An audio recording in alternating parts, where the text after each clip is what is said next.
So in 1987, old man that I am, I was probably in my second year of music college at Humber College in Toronto, in Canada.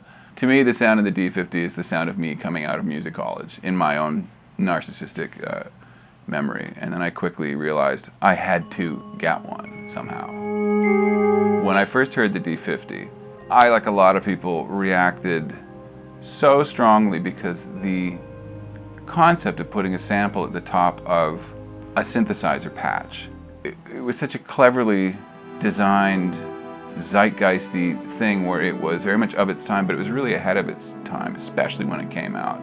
To have reverb in the patch where you could control a reverb level was really revolutionary. I don't think anything existed like that at that time. And things like the shakuhachi sound or, kind of human breath, singing noises. I remember Glass Voices was one of my favorite patches.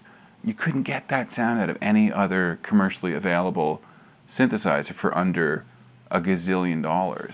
The D-50 still sounds good, which I know there's a world of retro people and Bon Iver and like they're using a DX7, but it doesn't hold up in the same way. Not that we need to compare the two, they do different things.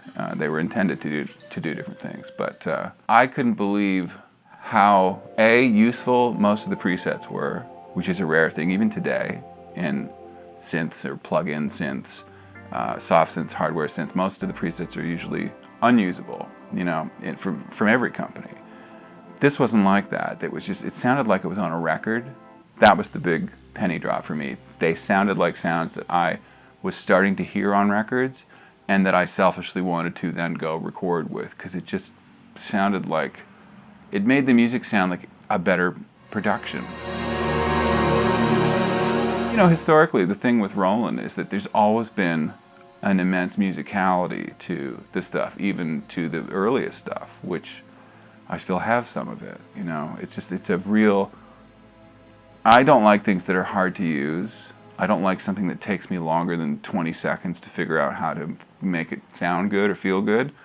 And the D-50 was instantly usable. I love the fact that Roland is realizing that something as sort of iconic and very of its time, right, the late 80s, like the D-50, is a smart thing to bring back, because all the young cool kids that I work with, the only thing they all say is, we want this to sound like the 80s.